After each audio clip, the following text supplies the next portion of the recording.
What's going on, guys? Josh Huggett back again. Welcome to 66 Studios, and today I am talking about a lens that I never ever thought I would be talking about. It is definitely the most surprising lens I've bought all year.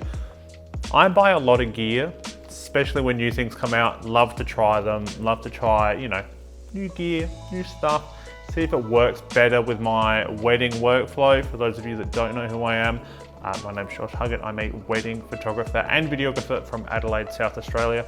But recently, just before my trip to Canada, I was told that the 85mm lens probably wouldn't work for what I would be doing over there. The 85 1.2 is my absolute bread and butter. I use it for every single wedding. It's my favorite portrait lens by far. So I needed to buy something that was a little bit wider, but I still wanted that portraiture fucking look, but I wasn't willing to fork out $4,500 or whatever it is for the 50mm 1.2 RF. So I bought this, which is the Canon 50mm 1.2 on the EF system, and it's a great lens.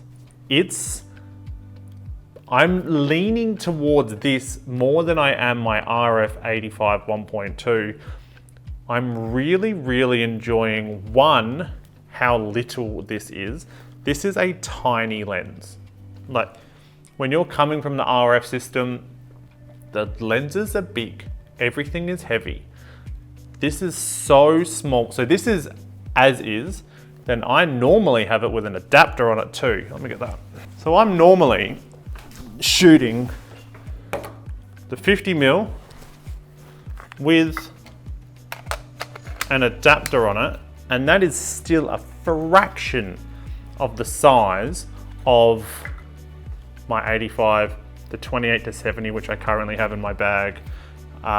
It weighs next to nothing, and the photos are still, they hold up. In 2022, the photos from this lens, they're more than adequate. And you can pick them up really cheap too. I picked this one up secondhand, obviously, because it's an older lens. I picked it up for like 800 bucks Australian, which when you're looking at the next step up is $4,500. That's a bloody bargain. For a lens that, you can take portrait photos, you get the bokeh, you get the angles that you can still be inside but still be shooting at 1.2. It's great for video. I don't know, man. It's just it's really surprised me. I love the sound of the mechanical shutter. It sounds like an older lens, but it's still performing up there with the newer stuff. So this is the EF 50mm 1.2L USM. If you are a wedding photographer, a portrait photographer, or you're just starting out and you're wanting to step up from a kit lens into something a little bit more portrait, I highly suggest this. The Nifty 50 is great, but to be able to go down to 1.2 and really get that separation from the background, if you're willing and able to spend that little bit more than buying a Nifty 50, buy a Nifty 50 1.2. Because this has now really made me consider the RF 1.2, which I need to find the size of. Because I would hold this in my camera bag with the adapter over an RF 50 1.2 purely based on size. Size alone. If you want to watch if you want to get technical on the lenses, I'm sure there are hundreds of reviews out there. But as a wedding photographer in 2022, this is a great little lens for your kit. Before I end this video, I will quickly show you a bunch of photos taken on that lens. These are photos that I've taken at a recent wedding. They're just kind of raw in their own little way. If you're looking for a quick review on a 51.2, you've got it.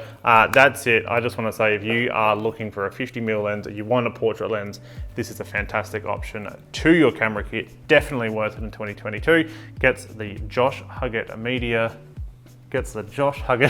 tick of approval. That's it for today's video. Thank you so much for watching. If you made it this far, if you'd like to see photos from the 50mm 1.2, then jump on over to my Instagram account at I'm Josh Huggett. Yeah, I post them all up there. Great lens. Add it to your kit. Thanks for watching. See you in the next one. Say hi to your mum for me.